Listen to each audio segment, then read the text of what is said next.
Okay, so let me see.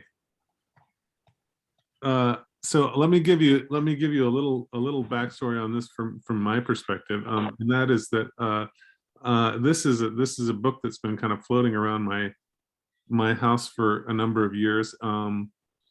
Most of the books of this nature that have floated around my house are books that belonged to my father at one time, because he was a theologian, and he had he had this vast library, of which part of it is in my office at UCJ, which is probably a small portion of my father's ridiculously large library. But this book, this particular book, was a book that that was belonged to my mother, and I can tell that because my father had a very distinctive way of underlining his books, and my mother had a very distinctive way of underlining his books, and this is her books rather, and these are distinctly my mother's underlinings as opposed to my father's. And now I have underlined over top of my mother's underlinings. So there's 2 generations of marginalia in this book. So I had recommended this book knowing Walter Brueggemann's work, and also really being interested myself in the Psalms, and hoping that Walter Brueggemann could crack open the Psalms a little bit for us. And I think he does a marvelous job. So I was kind of going on faith that this would work out. And when I read the first chapter, I was thinking, wow, I'm really enjoying this a lot. And I hope that you folks had a similar experience. I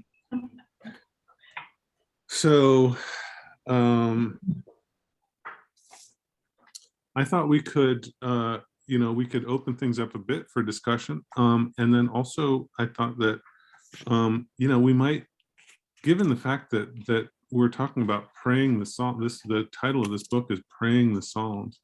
I thought it might be really interesting to think about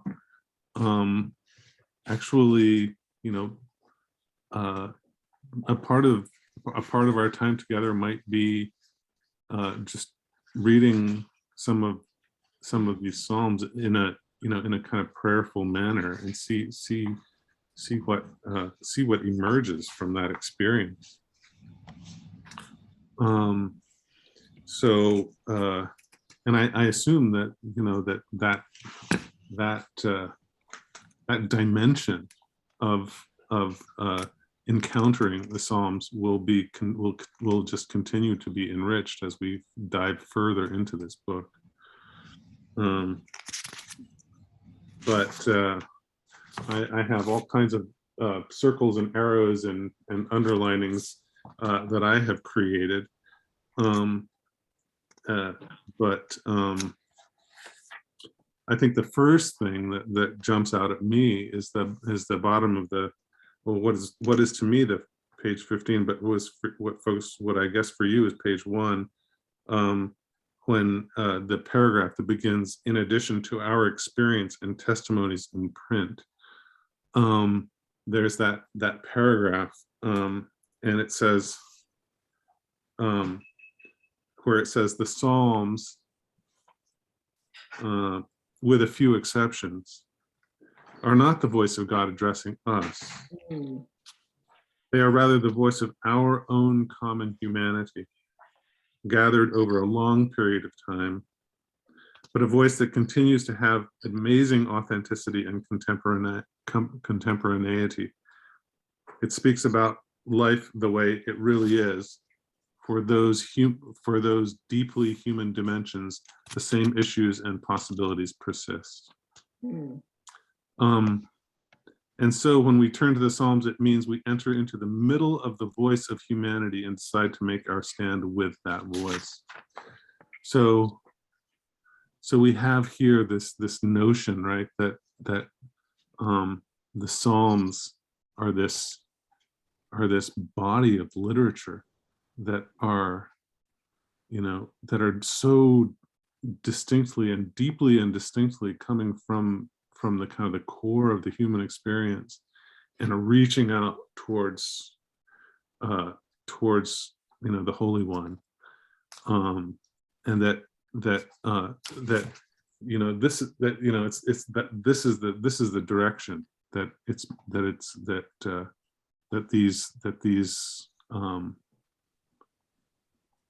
these timeless pieces of writing and this hymns, in a sense, are kind of expressions of our common humanity. And so, that just right in the very, very beginning, has this very compelling quality to it.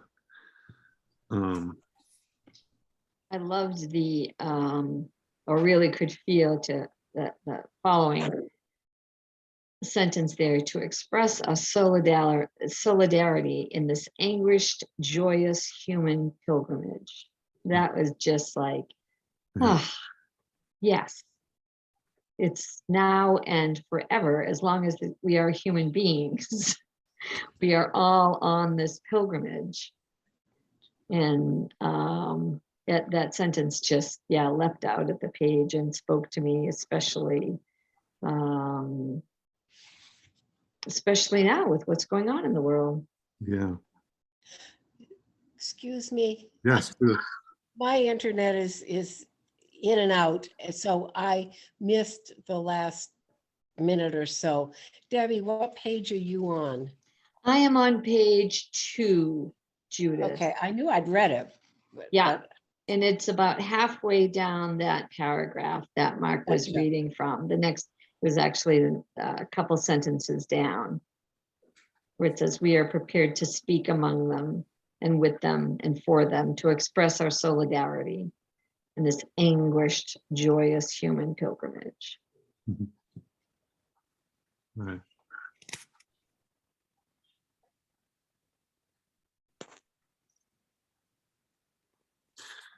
Yeah. And I think that at least my feeling and my sense is that when you begin a discussion of a body of literature in this way, by saying, very explicitly that this body of literature is an expression of our anguish, our joy, then what it, then perhaps what it does is it kind of gives us permission, right, to bring to it whatever we want, because we are owners. Each of us is the owner of a human soul, right? And so we are empowered as such to kind of to join into the conversation.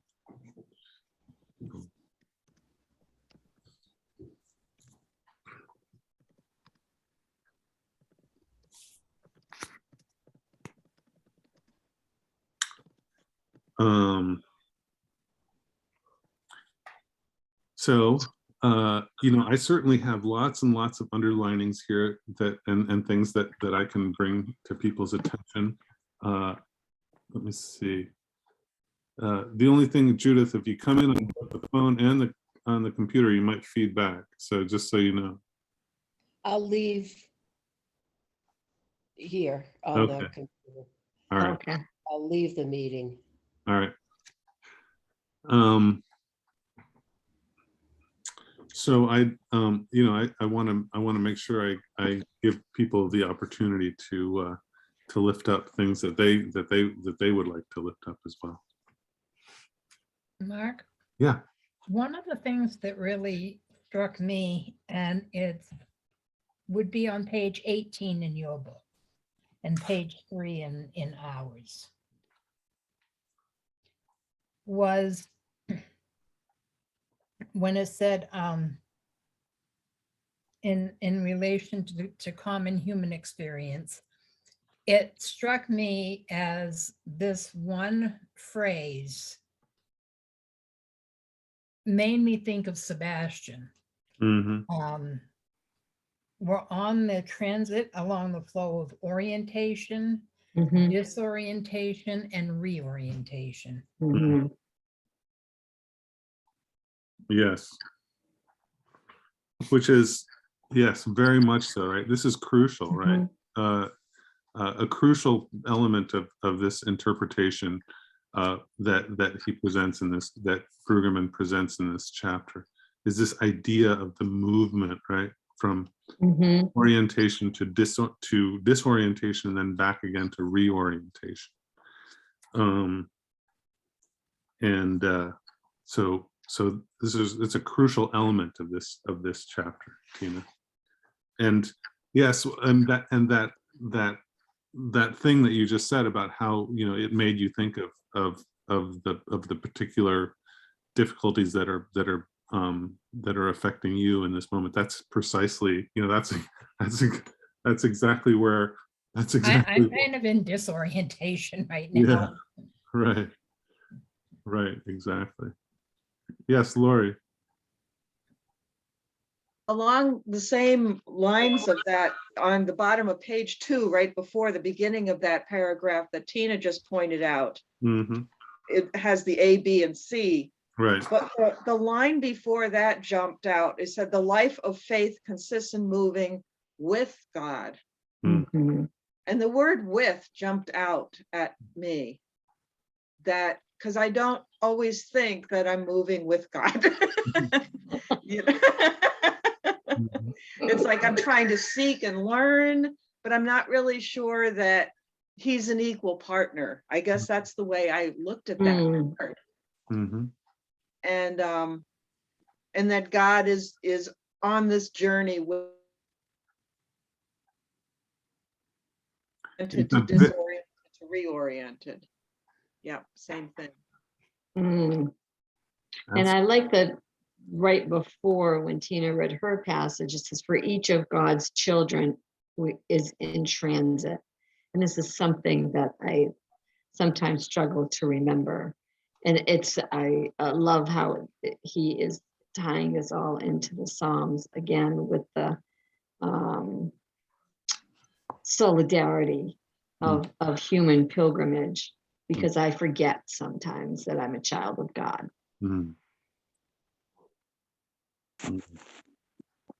I think one of the things that this chapter kind of, I don't know, the thing that hit me was I am most engaged with the Psalms when I am disoriented. You know, when he talks about being in equilibrium, you know, he said something about maybe, you know, stay in the book of Proverbs or something like that. You know, when you're kind of when you're not feeling challenged, or when I'm not feeling challenged by something, then sometimes I read one and it doesn't speak to me. But, you know, at many times in my life, you know, a particular one just would hit you because it was speaking to my particular disorientation at the time. You know, it's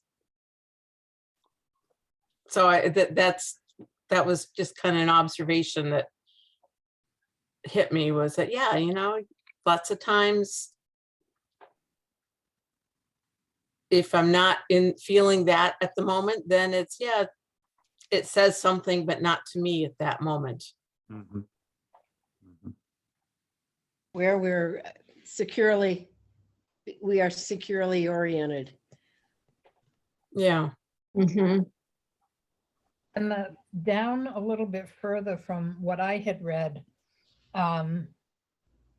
it says the mood of humanness is minimal in the Psalms, and it kind of reflects on what you said, but reflected in Psalm 37, which is mostly a collaboration, most eloquently reflected in such a marvelous statement in Psalm 145. Now I lost my place here. Hang on. Yeah. Yeah. Psalm 37 could be in Proverbs In because Proverbs, yeah, yeah. yeah, Yeah. My husband just walked in. so- yeah. It's all right. So yeah, so basically Brueggemann kind of like, he says, well, the equilibrium, the notion of equilibrium or orientation kind of exists within the Psalms, but it's kind of a minor theme. And he Yeah. says, and he kind of dismisses it rather quickly by referring to 3 Psalms, 33 or 37, 145, and what was the last one was or yeah, maybe those are the 2 that really he talks Yeah. about. Those were the 2 that he really, that I Yeah. went back and read. Yeah. And that really, yeah, go Yeah. ahead. Well, I just say I think that's true because you don't change or you don't grow unless you're challenged, Right. you know, and yes, you hopefully come to a new orientation that's a little deeper or you know, has a different meaning than it did before, but it's hard to learn something or experience something deeply if there's nothing that's difficult for you at a particular moment. Right. Mm. Yeah. I'm not sure, Reverend Mark, if in your version you have the little notes on the bottom. No, I don't think I do. So there, it's a fascinating thing, like a little note on the bottom. It's number 2, and it says, note that Psalm 37 and 145 are both alphabetic acrostic poems. Nice. Each full line, 145, or every other line in 37 begins with the sequential letters of the Hebrew alphabet, thus reflecting the orderliness and symmetry of the poem's contents. Oh, That was fascinating. Yeah. Yeah. Well, I'm gonna have to maybe I'm gonna have to purchase the newer edition because it sounds like it's full of stuff that I don't know. It might be later on in the book though, too, because in the Kindle edition, all those notes are at the end of the chapter. Right. Oh, Oh, I okay. see. Oh, yeah, you're right. Yeah, and he did say in his second preface that this is what he did as opposed to the first one, is he inserted them, or the editor helped him insert them into the places that were pertinent Cool. throughout the book. Nice. Yeah. I don't like it when they're not on the page where they're referring to. I know Then I it. don't remember where to go Who look at thinks to them. go look? Yeah, Talk about orderlessness. it's even Yeah. worse when they put them at the end of a book. Right.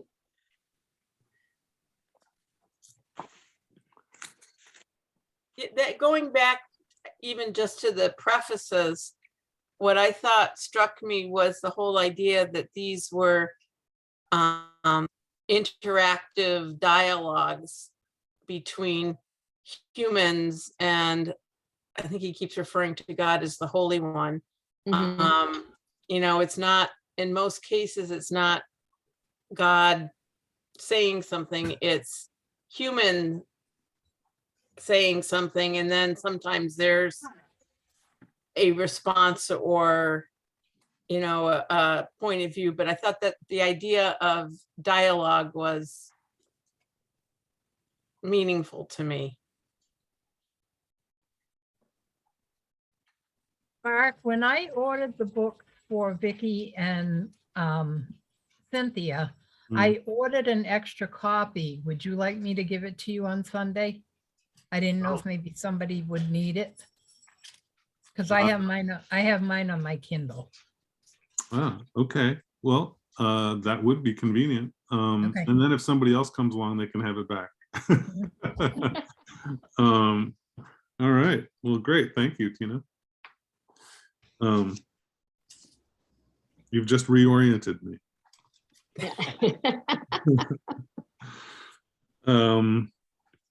Only momentarily. Only momentarily. That's right. Yeah. Could I just add something too? In what you probably have, Mark, apparently in the first preface, it said, we have determined to include in this publication a copy of the Psalms, so they're immediately available for ready reference Yeah. We don't have that in this tiny little book. Right. We do not. Oh, really? Because I do. Yeah. Oh, you did. I was wondering why yours was so much thicker than ours. Yeah, I do. Yeah. Yeah. Oh, Yeah, so I'm gonna have so to get my book Bible out. yeah. So if we do read the Psalms, then we'll have like. Yeah. Oh, I see. Like, I wonder if maybe if we do read a Psalm, maybe what I can do is I can bring it up and do a screen share. Hmm. That'd be I great. liked the fact though that I had to go back to my woman's Bible and Nice. drag it out The women's and Bible. open it to the Psalms. It was like, okay, good. It's like a little study guide for you, girl. Good, good. Huh. Well, I that, did thank you. have I just did have a question, Uh-huh. Mark, and it was in the first preface, and I'm a little perplexed by his statement about, he states,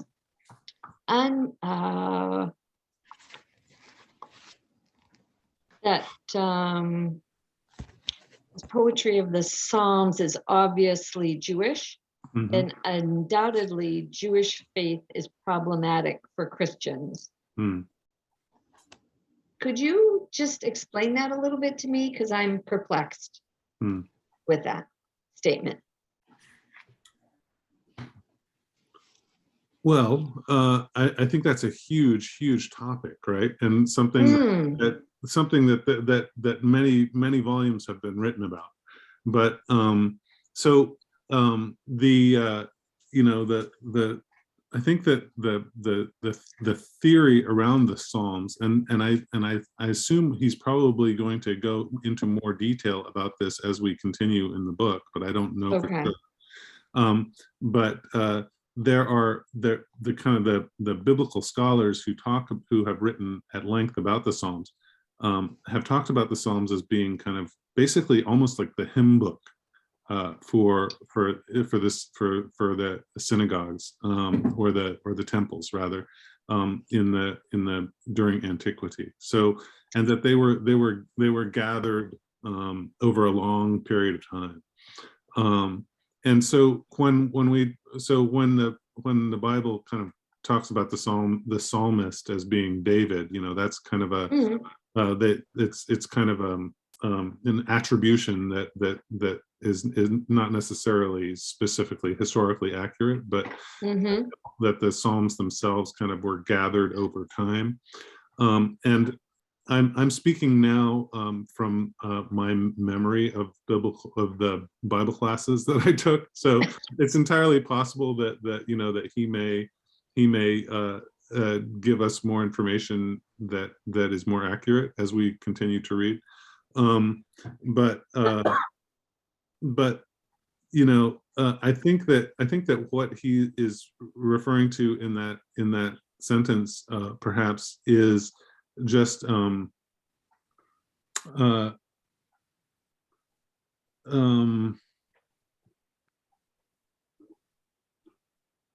it's possible that there is just very kind of perhaps very different liturgical kind of qualities from in a worship service in a synagogue as to liturgical practices that we have in Christian churches.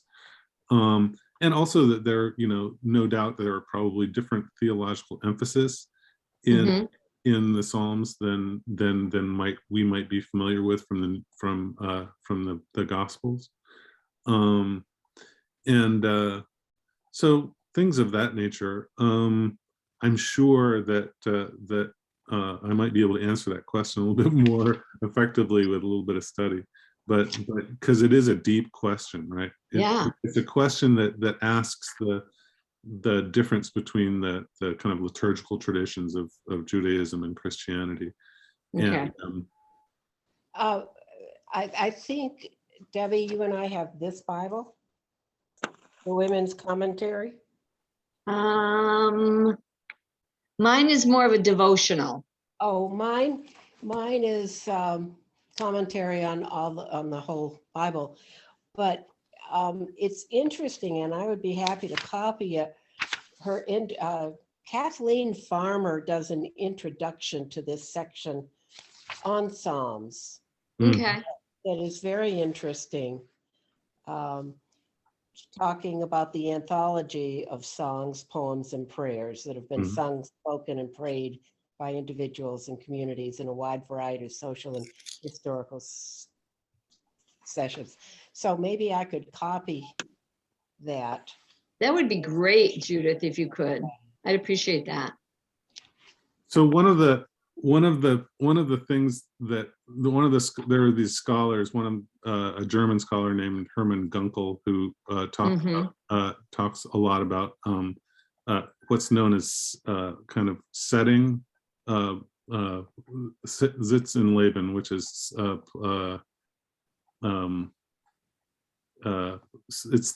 it's kind of how these different parts of biblical literature, how they existed in the context, in the setting, right? And so so they identified these psalms as having many different kind of purposes in worship, just as Judith was talking about, prayers or hymns or these, so as they kind of, so what the pieces of biblical literature, like the Proverbs and the Psalms, wisdom literature that come down to us, we get them in the form of this book, and that is just kind of handed to us when we get confirmed. But these are traditions, oral traditions that took centuries to develop, and grew out of many different complex settings. And so that's what a lot of biblical scholarship is about. It's about trying to kind of get to the core of where these different elements of the Bible may have come from, and what they meant in that setting. So for example, like what I did last Sunday when I rewrote the doxology, like you can imagine like that something like that might be, that a psalm may have been something like that, like like 2,500 years ago, somebody decided to rewrite something, and then they put that in some collection somewhere or something like that. Hush. Sorry. You weren't talking to me, were you? I haven't said a word yet, but one of the things that struck me, especially in the preface, was his own developmental thinking and new theology, going back to the fact that he was brought up in an evangelical tradition, taught prayer is a conversation of the heart addressed to God. And then the whole question of moving into the Jewish practices of faith and how he was adapting to that, which is quite a change from the evangelical. The dialogue of lamenting, complaining, protesting, and how that relates not only to Israel when it was written, but so important today. I mean, I think one of the reasons that we really like the Psalms is the lamentation. Right. And what you're saying, Owen, I think may be another clue to what Debbie was mentioning about kind of the discomfort of Christian, the potential discomfort of Christians to kind of the liturgical quality of the Psalms, because so much of the Psalms is about like kind of like, raising your fist at God, or complaining, or saying, like, why are you doing this to us, kind of thing. Whereas so much of Christian liturgy seems to be oriented in a much more kind of I don't know what word to use, in a more devotional and more kind of supplicant kind of quality, rather than an argumentative quality, which is something that you frequently see in the Psalms, I think.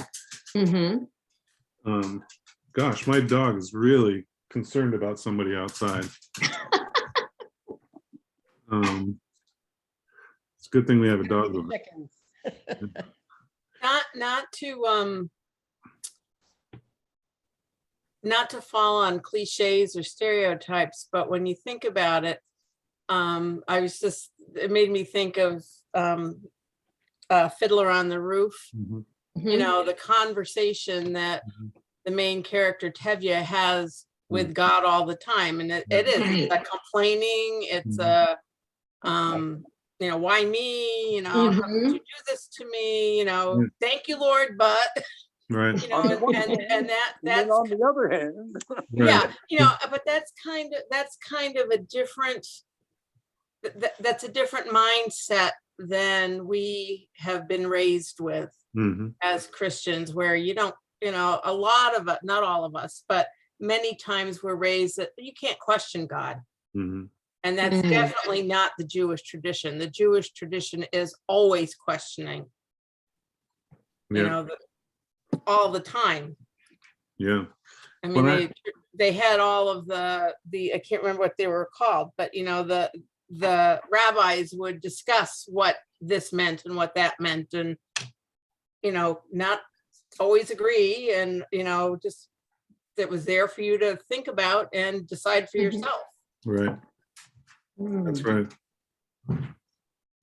When I was at Union Theological Seminary in New York, I took one class at Jewish Theological Seminary, which was across the street, and it was amazing the difference between the classes. Like I would take these classes at Union where everybody was kind of nicely, kind of obediently, kind of sitting quietly listening to the lecture, and then I'd go across the street to Jewish Theological Seminary, and the professor would say something, and somebody would stand up and say, "Are you crazy?" and they would get into these long arguments about it, and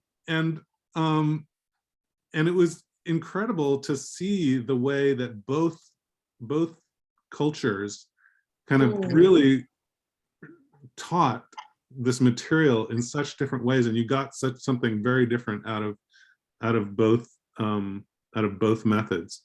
So I know I'm pandering a little bit on stereotypes again here, and I you know, but there is I think that there is some real sense that the Jewish tradition is much more willing to be argumentative with God, much more willing to be uppity with God, and that's something to really consider, something to really.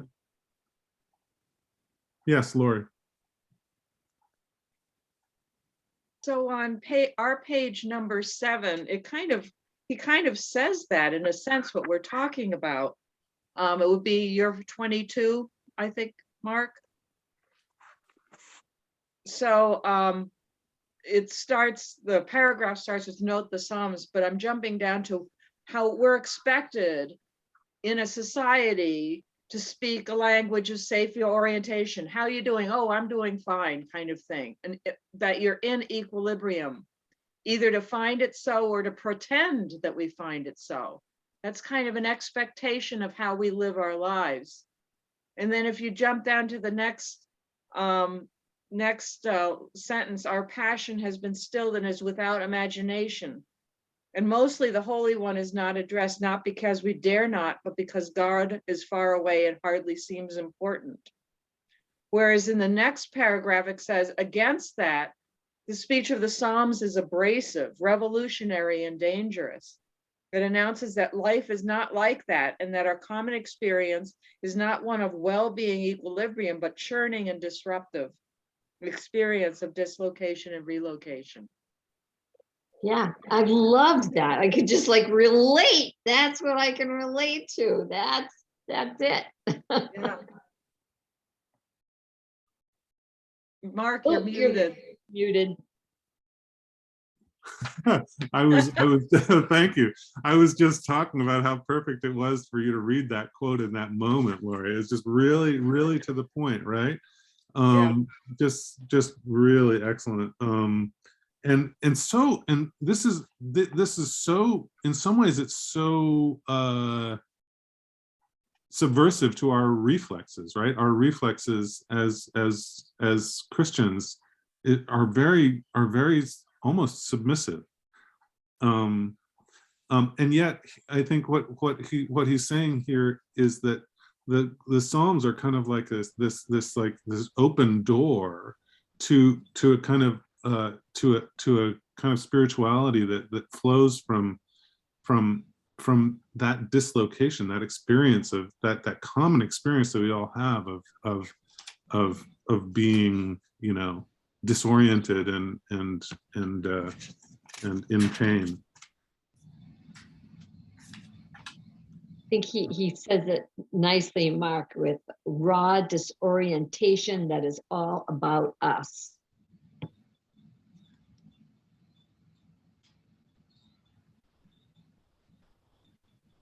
Right. Am I speaking? Yes, I am. Okay. I learned that if you press the space button when you're muted, you can talk and people can hear you. The space button, that works. Oh, There's that, and then there's that paragraph that begins, and I think it's just down from where you guys were just reading, the paragraph that begins. So first, with the reality of chaos, disorder, and disorientation. It's this kind of a long paragraph. It's the second paragraph of the section called "Lament as Speeches." Page 9. Yeah. That paragraph is just it's kind of this long list of the way, you know, it's kind of like this long kind of almost a list of the sad things that happen to us in our lives, right? The diagnosis or the failure of a marriage or this or that, and how, you know, these are ways in which he says in the very beginning, he said, and I'm sorry, in the very middle, he says, all or any of these is the awareness that life is not whole. And that it kind of that this experience of the Psalms, this rawness of the Psalms, comes from this urgency of this kind of this reaching out in pain from that. And then at the end of this paragraph, and when I can move beyond my own fear and grief, I do not need to look far to find the hurt and terror in others. And usually from a psychological point of view, there's a lot of comfort in that find to know you are not alone. Right. And yet it's so and yet it's so easy to feel that you are alone, in spite of the fact that you know that you're not, right? Yeah. Yeah.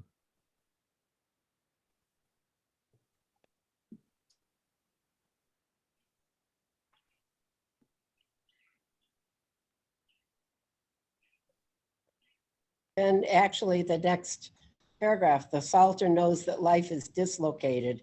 No cover up is necessary.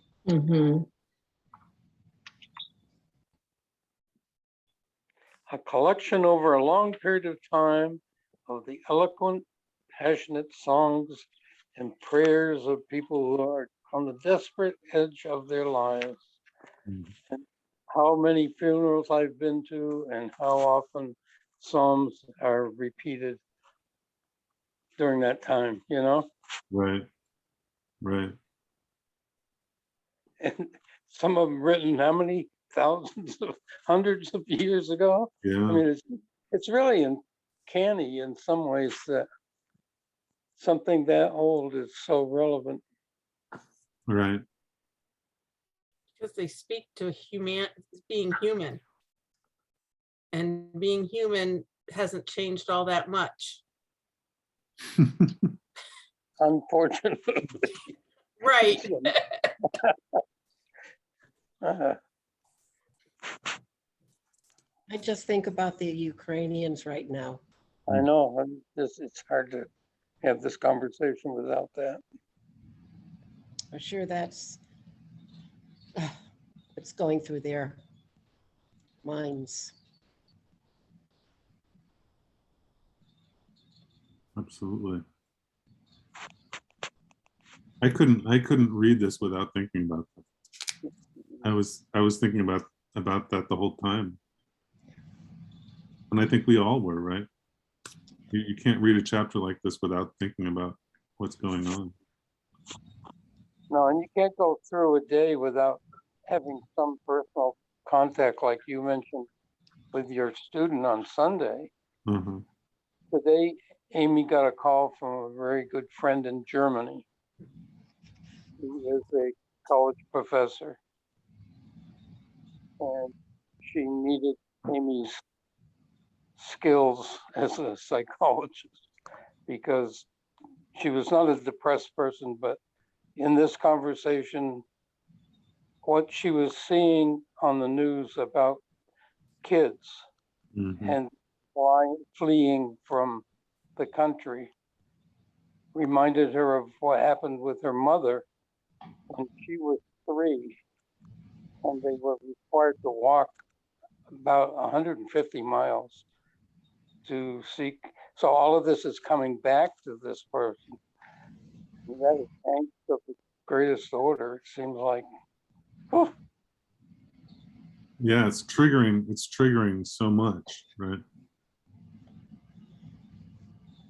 Because there's so many of us who either ourselves or our parents were dislocated in this way, in the kind of the vast churning movements of of, uh, of war. Well, Wednesday night, I was at a wonderful presentation at the library. A Franklin Pierce professor Oh. talked about the Ukraine Russian thing. And of course, at the end, we're all thinking, what is it we can do? But our friend Mark Teeger was really moved because of his family relatives having to flee Mm-hmm. Russia. And he was just totally moved. Yeah, How can we sit and watch this? What can we do? yeah, So, yeah.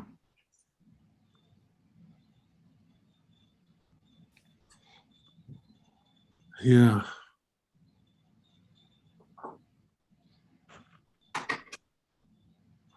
Yeah, down at the bottom of 10, most of the complaints are the voice of those, we are mad as hell and we're not going to take it anymore. get anymore. So what do we do about being mad as Network. Was it network? Yes. So these, that, and right after that, he says they are not religious in a sense that they are courteous or polite or deferential. So that in a sense, the Psalms are giving us license to kind of expand our understanding of what it means to be religious, right? Because so much of what we understand to be appropriately religious is kind of under the wraps of courtesy and being proper, and and the Psalms are totally unbridled in that way. They have no concern about that, and so it's kind of, in some ways, it again, this speaks a little bit to what you were talking about in the beginning, Debbie, is this kind of way in which it's unusual. It kind of goes against the reflexes of much of what we've been taught about spirituality and religiousness in the Christian context.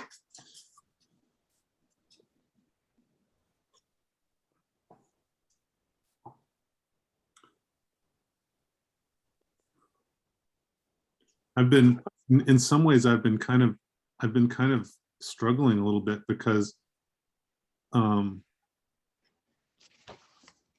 feel like in church, you know, on Sunday mornings, I want to speak in a manner that's relevant to the current situation that we're in.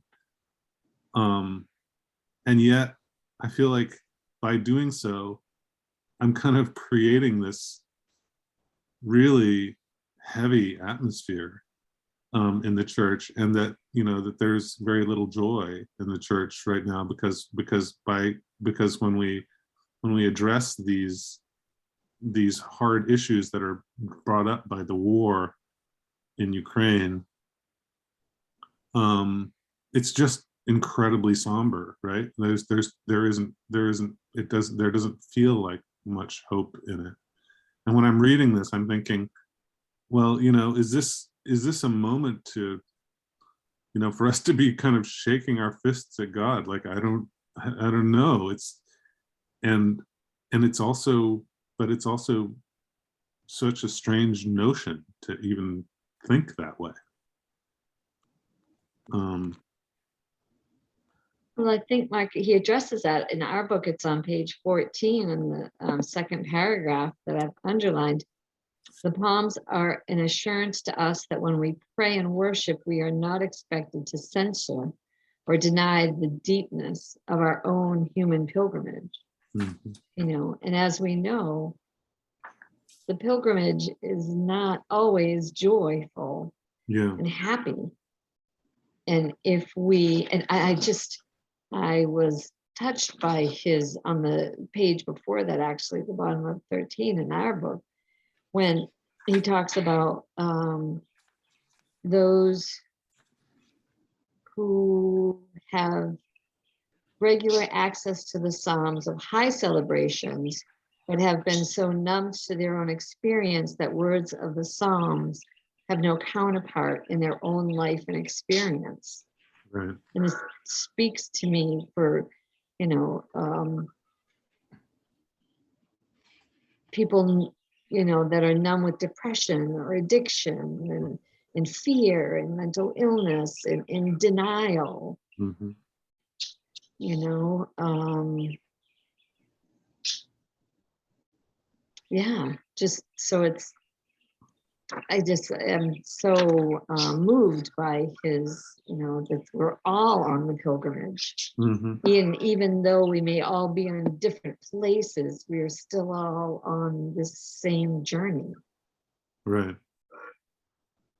And also, I think one of the things that he's pointing out in that section that you just read is that, you know, the Psalms bring something to us, and we bring something to the Psalms, right? It's a process of it's a dialogue, in a sense, that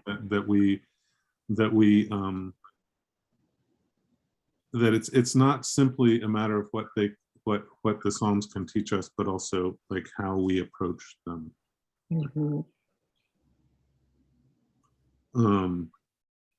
The dilemma that you talked about, Mark, I think is disorientation. Mm-hmm. And, you know, probably the answer is balance. Mm-hmm. It can't be all of one thing. I know there are some parishioners that have talked to you about coming to church just for solace. Mm-hmm. You know, they can listen to the news every day of the week, but they don't want to come to church and hear it again. Yeah. And so I'm here just to get away from all that. It's Right. something, you know, and how to balance those things is the challenge of the pastorate, I guess, huh? Yeah. Yeah. And how to have a sense of what are the needs of the community, right? That's the real, in some ways, that's the real challenge of the ministry, is to, you know, I can figure out what stories I'd like to tell or what I interpret from the Bible and things like that, but I, you know, the real thing is to find out what the community needs to hear. And what do we need to hear in this moment? I think is a hard thing to know. Mhm. There's one line that helps me in that. This is on page 12 in the middle. It is not possible for the faithful to view these astonishing turns in human history apart from the working of God's governance. Oh, I don't remember that. I think that might be in your edition and not mine. Oh, really? It's a good statement though. It is. I don't know. It might be in here. I just don't remember it. I don't remember that word governance. Church of the Savior, Washington, D.C., in parentheses, just below that. Oh, right. Yeah, and the surprising songs of newness, like the second page in that, Oh, okay. under that title.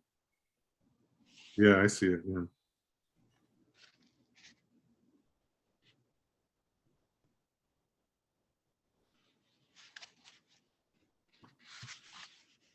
Yeah, I don't see it. Hmm. It's where they're talking about Anwar Sadat and Ian Paisley and Martin Luther King. It's towards the end of that section subtitled, as he said, the surprising songs of newness. Yeah. It's at the end of that before he starts quoting different Psalms. Just before, bless Yahweh, O my soul, and all that is within me, bless his holy name. Yeah, this is all in your edition. It's not in mine. Is it? Yeah. Well, that's very interesting. I'm looking forward to getting the new version from Tina's. My hot little hands will be snatching it out of your hands, Tina, on Sunday mornings. Haven't heard much from Cynthia and Vicky over there. How is this all hitting you folks over there? We're listening carefully.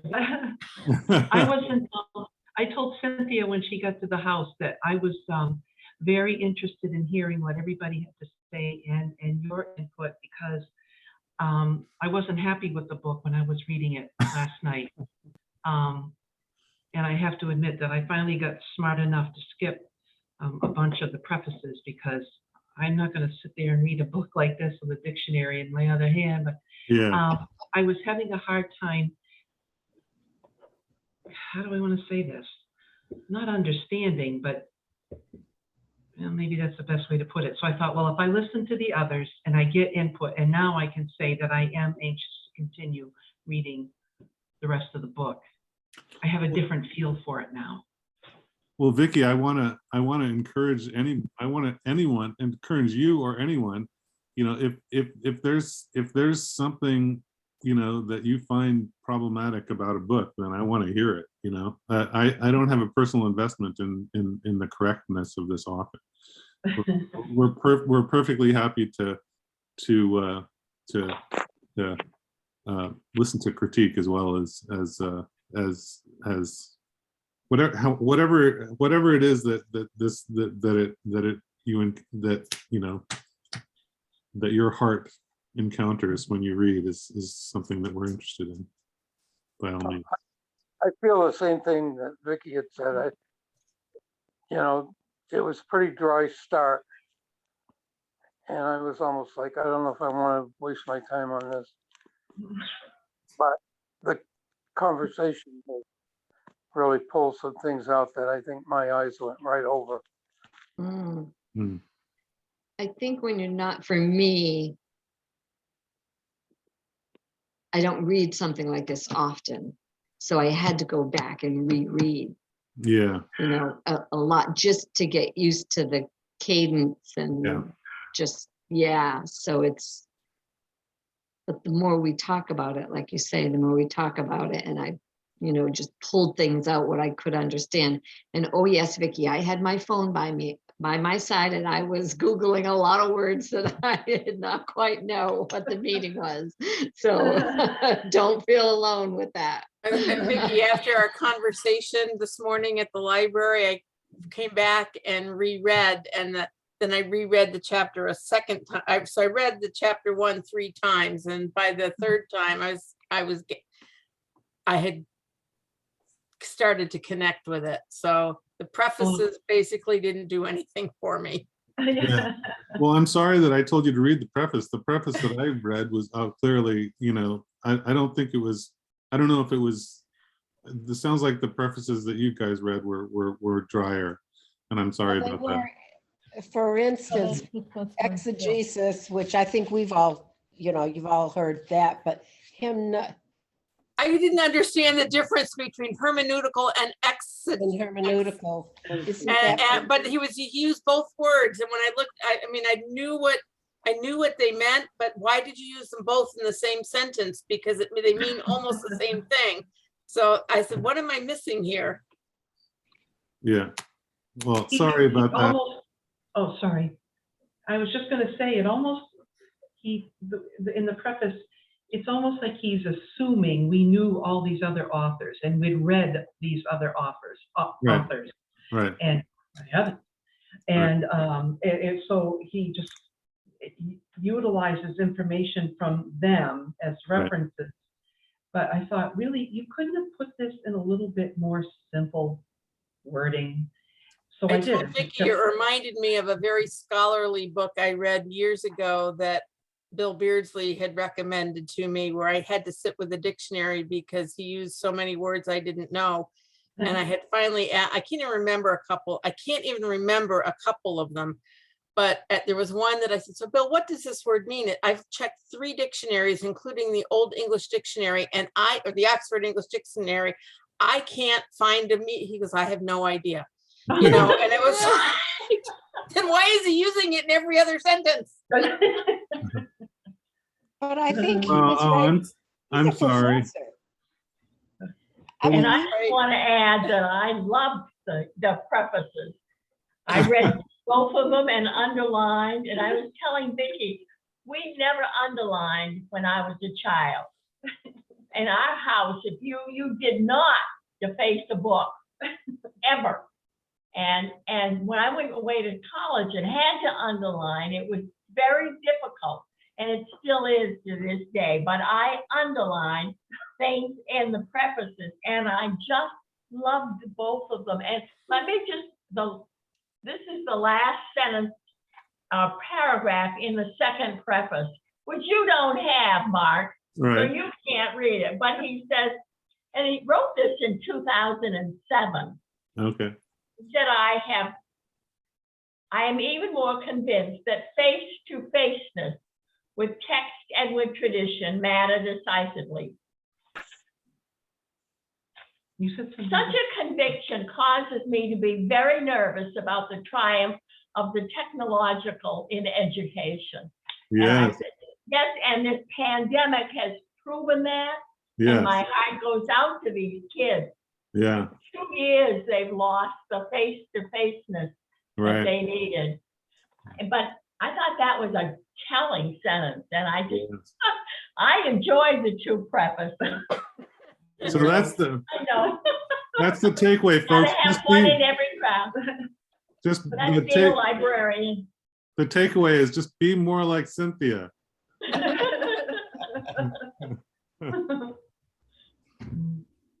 Well, I'm glad that I didn't have to wade through those 2 prefaces, but I'm so sorry that I made you folks do that.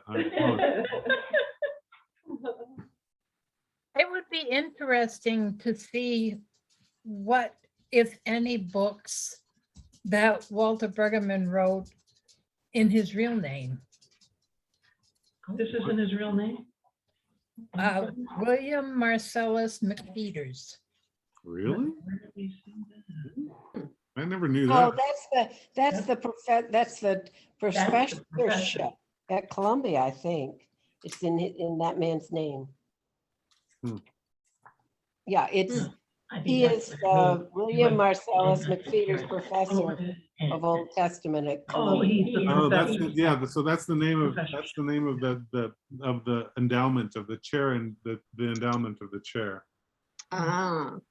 I have to get my my power here. Old I think the book I Testament. had was Theology of the Old Testament. And if I still have it, it's up in the storage area. It was easy reading. I remember liking whatever it was I was reading because like this, I think as Mark had said in his introduction, didn't he? It's layman's reading, reading. And yeah, when you start the preface, you say, wait a minute. Yeah, right. Yeah, yeah. Well, and I think the second preface was much more relatable. Accessible, yes, it was more Yeah. accessible. But I think these were articles for some of his classes or some of Yes. his lectures. So Yeah, they were all short lectures. Well, I apologize, folks. I guess that's the problem with not having the same edition, is that I didn't know what I was getting you guys into. But hopefully that let's not worry with prefaces anyway. Yeah. And you know, one of the things about these chapters is that they're what do you call it? They're thick in the sense of being, you know, in the sense of the content, but they're not long. Mhm. Yep. So That is true. That's nice. pithy. Did somebody say pithy? I like to use that word. Pithy. I haven't heard that in a while. I don't use it very often. Well, it's time to use it once in a while. Well, so one of the things also with this is that it's not only the voice of our common humanity that he's speaking of, but also it's the voice of our common humanity that is addressed to God, right? Or to the what he says is addressed to the Holy One, right? So Right. so then that becomes a further kind of a further moment in which we can either be empowered or challenged or provoked, because, you know, we do the same thing, right? When we pray, we are addressing the Holy One, whatever that means in our lives. And so here we have a body of literature which is basically doing more or less the same thing, and it's something that's thousands of years old. And I'm sure because it's thousands of years old and because it's been part of the tradition of liturgy through all those years, it has influenced our understanding of what it means to address God. These psalms, and which is an interesting thing, and I'm sure that he's going to get more into it when he starts talking about the Jewish context and stuff. But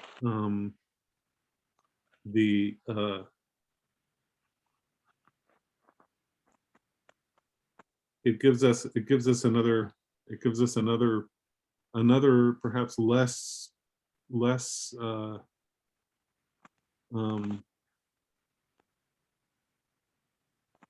I don't know the word subservient, maybe a less passive interaction with the divine, which is really really kind of an interesting way of thinking.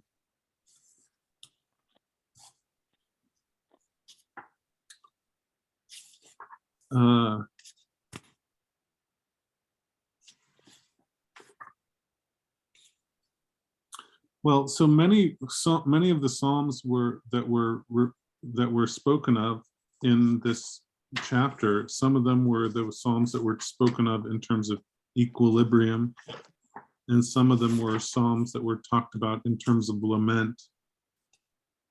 And I was wondering if anybody had since we've been talking about the psalms, I think it would make sense before we leave to actually experience one together. And I wonder if anybody has any particular desires or curiosities that may have been prompted by this reading.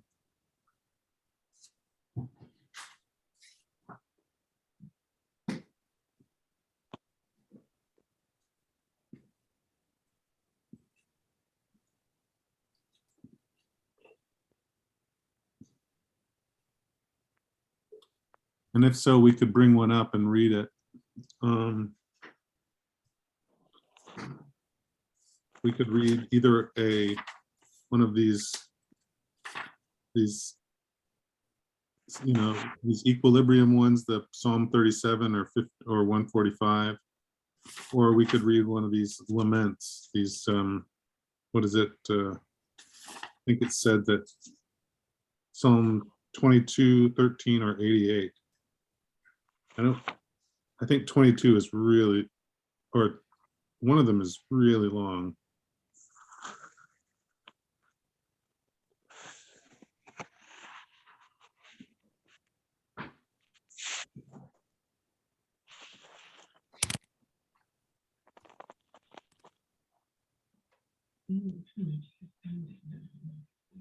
Well, 13 is very short.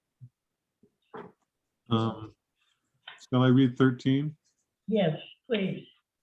What page? Okay, I'm gonna. Oh, on page 13. No, You no, could- 13 times. You could I don't. you have- could No, we follow don't have- along, or I could I think I can share screen here. Good. Whoops. Can you see that? See, what Yep. is that Yes, name? wonderful. David. He didn't write it. Whoops. There we go. Can you see it? Yeah. Yes. Okay. So I suppose just to kind of make it more prayerful, I'll try and use kind of the conventions that we use when we pray. So let us pray.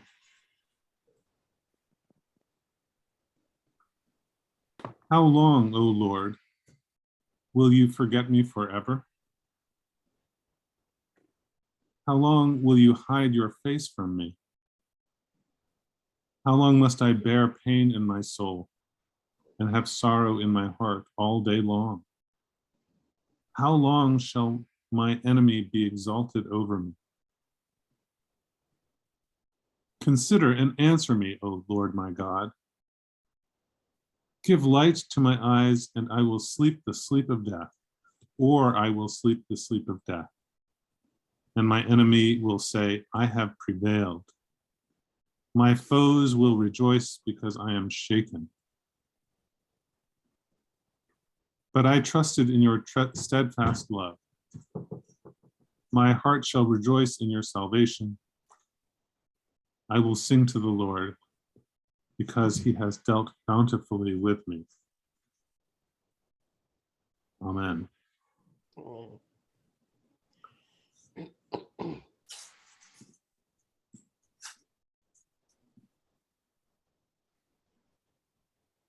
I can't quite imagine praying that in church, but in that way. Hmm.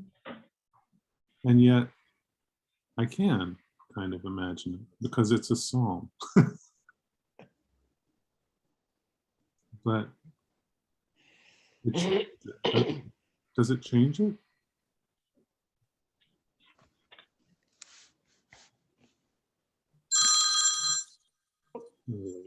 Sorry about this, folks. I should probably take, sorry.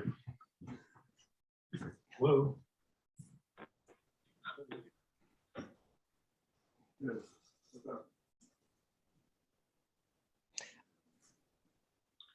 When you all talked about doing this, are we ever going to be able to meet in the church? I don't think it was so much that was the issue. I think it was him driving up for just an hour or so. Oh, yeah, okay. But when are we supposed to be meeting regularly? On Tuesdays, I think. And he doesn't come up on Tuesdays. Well, next Tuesday at 4 is the Triple D. Well, that's right. Sorry, folks, I'll be right back. I hope it's not an emergency. With Deb Yeah, Weissman, which one? with Deb Weissman. Was Okay, it- When we were talking this morning, was it you? Or maybe it was Cynthia that said, because all this time I always thought the Psalms were written by David. Why does it say a Psalm of David? If he didn't write these Psalms, why does it say that? A lot of it was in the time of David. Hmm. Mark's back. Mark's back. You'll know. I'm back. Hi. You'll know, Mark. You'll tell us. Well, so during antiquity, especially in Jewish in Jewish tradition, the whole notion of of authorship and was something that was much more fluid than our understanding of it today. And one of the things that often happened was if something was written kind of in the style of somebody, it was often ascribed to that person, even if the person didn't write it themselves. So you can imagine if I wrote, a poem that I thought was like Robert Frost, I could say Robert Frost wrote it, and and I would be kind of giving honor to Robert Frost by doing that. So that's part of it, but part of it is also this just simply tradition, is that that David was understood to be the author of the Psalms in the same way as Moses was understood to be the author of Exodus. And it's really basically almost every biblical scholar you would talk to will say that is not the case, that these traditional understandings of who authored things is generally speaking it's a form of cultural kind of honoring of that person rather than actually being truly authored by such and such a person. I see. So, Thank you. so David is generally, in terms of tradition, David is supposed to be the person who wrote all the Psalms, and that simply is not going to be the case. But that's why every Psalm says a Psalm of David. Of David, right. Oh, all these years. Learn something new. I know, look how old I am, still learning. Good, good. Do they know which ones are the oldest Psalms? Oh, that's a really good question. And I could certainly do some research on that. There's another biblical scholar who I really respect a great deal, Robert Alter, who also did a lot of work on the Psalms, and his book is in my office at the church. So I'll grab that when I get to the church and see if he has anything to say about it. Could be mine first. Just let it ring. That's you. It's Is it gonna keep ringing for a I'm long sorry time? that my phone rang when it did. No problem. I wonder if I know, that's not. what was that like when I read that psalm in that way? Was it peculiar, or was it did it have a different feel, or did it feel did you have the same experience of it that you would normally have hearing a psalm read?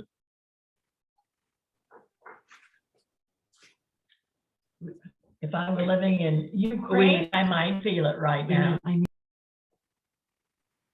Yeah. it brought back some memories of when it would have, when it had resonated with me. I mean, there's a bunch of them that at different times in my life, that's one of the ones I would read at different times. So that was Oh, like, really? I'd say it was more of a memory Mm-hmm. reaction than, I mean, not a current reaction. Mm-hmm.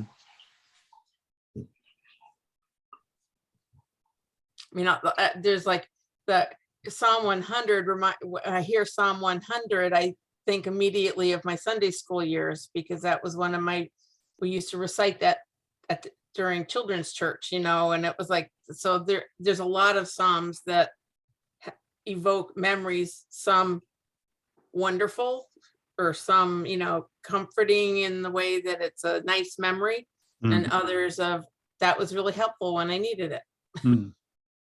Great. Mm. Excellent. Well, I want to encourage this as to be perhaps part of our gatherings, is that, that we not just intellectualize about these, but also encounter them in some way. And if in the process of reading the next chapter, if you find yourself compelled or curious about a particular psalm or anything like that, I encourage you to think about whether or not you might want to share it in our next session. And you don't have to, you could certainly do so. You don't have to wait for me to do it. I'm happy if anybody else wants to read as well, read a psalm or pray a psalm, and we'll see. I'm sorry.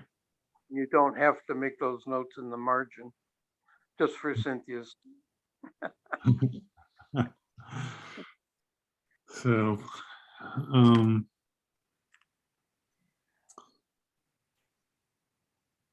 So what about next week? While What- you were on the phone, Mark, it was brought up that next Tuesday at 4 is Triple D. oh, okay. Well, I was actually, Tuesday next week is also a little bit awkward for me. Is this time available for this same time, this Friday time? Is this available for other people next week? Would it work?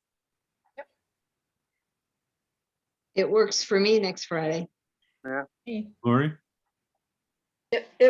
Next week is crazy for us because Okay. we're going to be going to Birmingham on Wednesday. Okay. So no, it won't work, but that's okay. Okay. That's How about If you're you? going to record them, we'll remind him to record them. there you Okay, go. nice. Yes. Oh, that's good. So, Friday is- so Okay. next Friday at 3? Perfect. Is that okay? Yeah, it works for us.